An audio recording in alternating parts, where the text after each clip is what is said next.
Now the first poet that's going to read is Ptr Blaxill, a wonderful poet. I met him at a workshop in 2009. We've been close friends. He's come to salons at our home and we've been featured together. He was featured here at the 4th edition.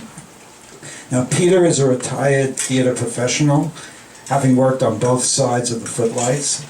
As an actor, he appeared on Broadway, Off-Broadway, Kennedy Center in D.C., extensively in regional theater stock, you name it. He studied poetry with William Packard, Pearl London, Colette Inez, David Trinidad, and we took classes with Dave Johnson and Richard Tayson. He has been writing poetry for a number of years now, I would say probably since the late 70s, early 80s, and has been featured in the poetry scene around town, and is a member of the Jefferson Market Poets and the Riverside Poets. And he has poems published in the New York Quarterly. I'm very honored that Ptr Blaxill is going to join us as the first reader. Let's hear a warm welcome.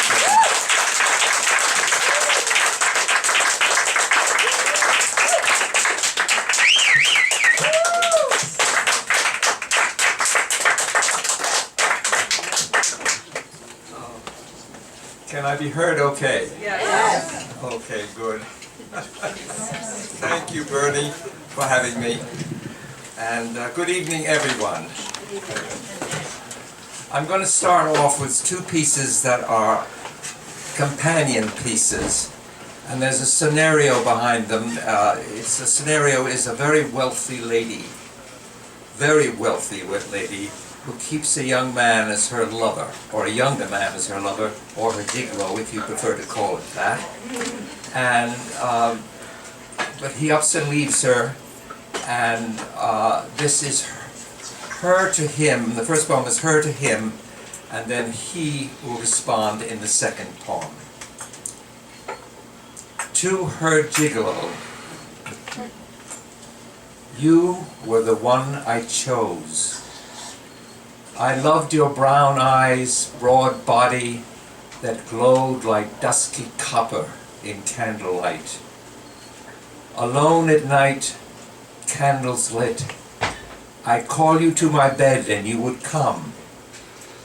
I'd say, do that. Yes, please do that. And it was done. I gave you so much. The run of my mansion, a cream-colored rolls, rich clothes, so you could shine for my friends. Now you've gone. I crawl into your empty bed when mornings come. At night the candles in my room are stumps of collapsed wax. Where are you? Some say they've seen you staring at schoolgirls who play around the plaza. Now this is his answer. Gigolo to his mistress. I was your slave, though you said I wasn't. Whatever you wanted done, I did. Days, night times, when you lit those candles, arms clutching my body until my lips grew weary and I slipped into sleep. You taught me to talk with elegant tones, oiled me, spoiled me with gifts. There were so many. Please take them, you said. You must keep them always. Yet I had to do it. Go out the door without slamming, not coming back. You were sad, angry too, I've been told, and I'm sorry, but your candles soon reeked of burnt sugar. Their wicks flickered. What was I to do, being so young, dreaming of the street where schoolgirls go flaunting, swinging their hips? Years have gone by, and I'm sure even now their eyes are upon me. But didn't you say you will always be golden? Though I wander these days much poorer than I was, your turquoise ring still loud on my finger.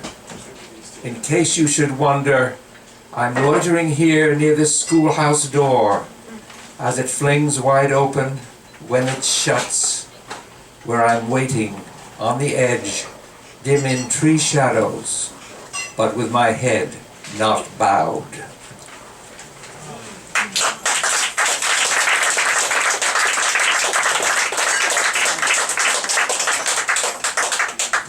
This next piece is what I call an inner life piece. It's called What My Darkness Tells Me.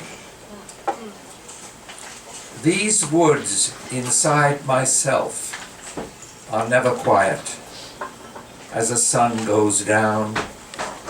The squawks and whoos of many birds don't wish for the evening coming on or night that follows.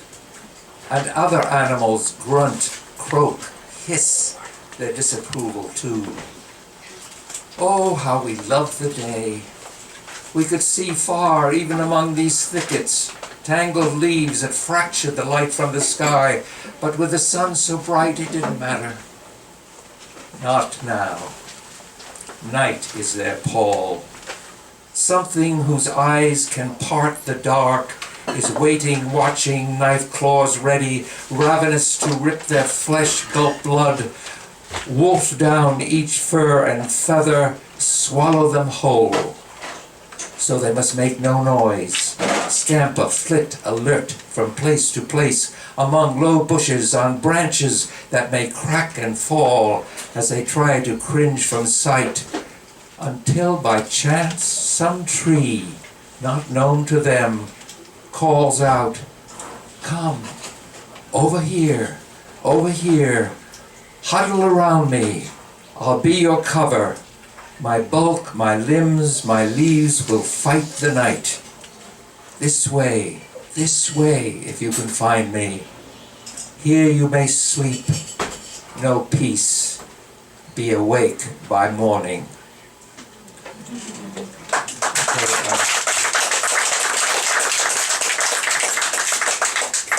How many? Okay, fine. I'm out of time. I just went by time. Time. You're doing great, Peter. You're all out of time. The next one is a kind of a ballad-like poem, but it's not rhymed. But it's called Song to His Son. And it's about aging. I cannot run up the stairs these days. No strength to run upstairs. I'm becoming weak in the knees, my boy. Too hard to run upstairs. So get me to the station early. I mustn't be late for the train. Long, steep steps to the platform, my boy. Get me early to the train. I must go slowly up. Oh, why am I so slow? Step by step up. Look, the train's there in the distance, my boy, as I go slowly up. Help me, give me your hand, help me to go up there. Ah, at last I can board the train, my boy, for your hand has helped me there. Now I wave goodbye through the window, tap, tap the window, one more goodbye. Will I see you soon? Don't know, my boy, as I wave at you goodbye. For I may be inching up the stairs tomorrow, inching up the stairs. Soon I'll be all asleep in the knees, my boy, can no longer find the stairs.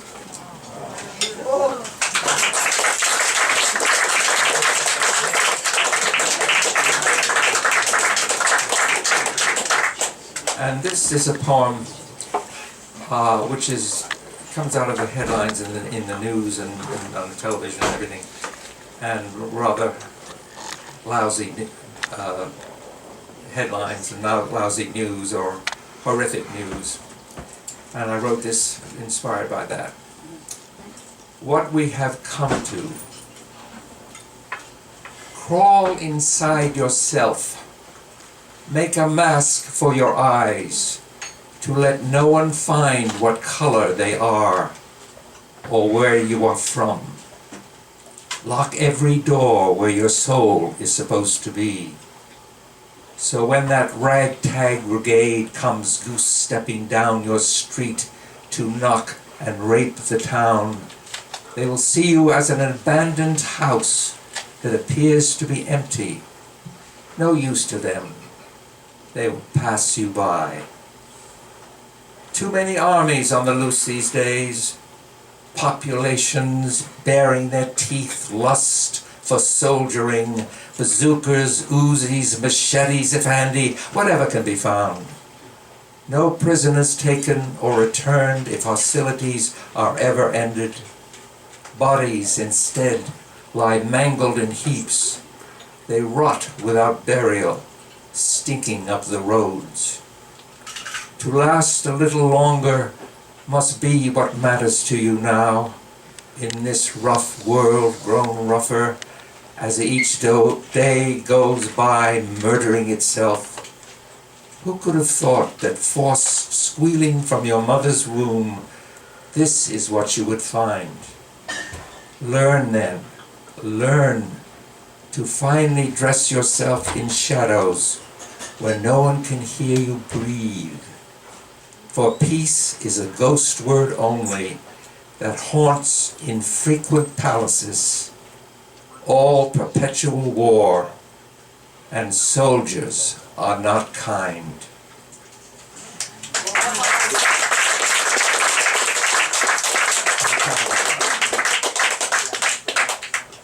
One go over time. I have 5 minutes left. Oh, well, read another. I'm going to make sure I don't go over my time. There are consequences.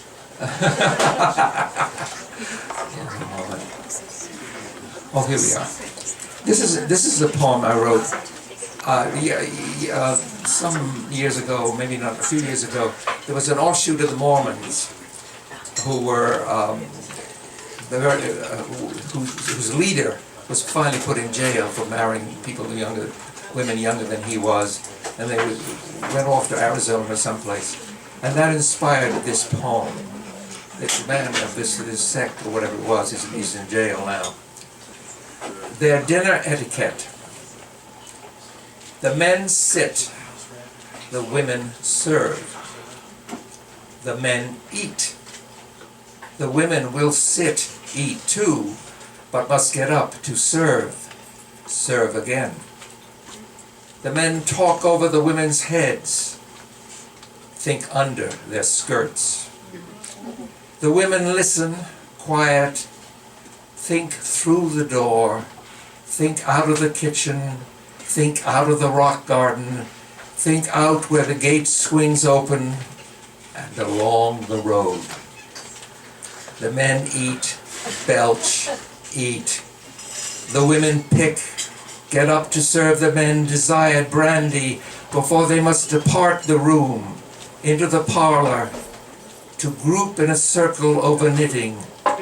No words uttered, just thoughts, longer, of out the door, out of the kitchen, the rock garden, that swinging gate, along miles of road.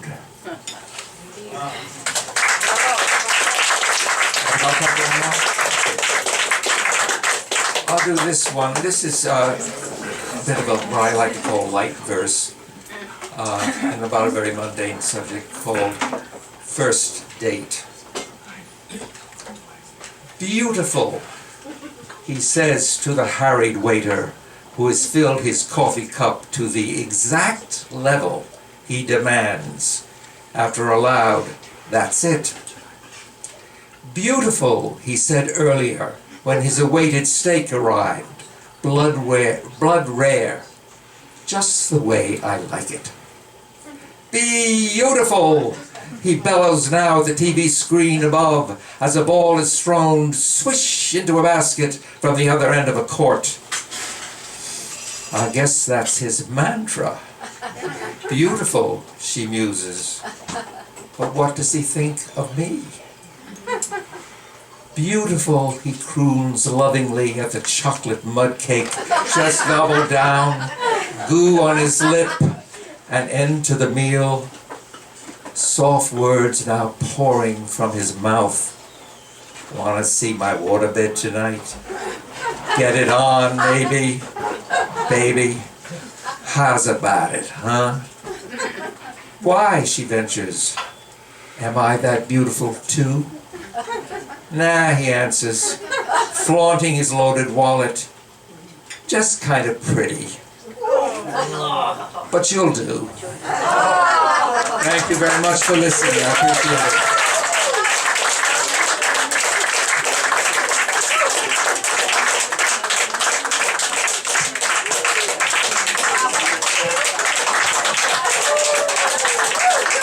Okay, beautiful. That was beautiful. Thank you, Peter. Okay. Yeah, let's hear it for Ptr Blaxill. He's been on the scene since the 1980s, still doing it. Beautiful.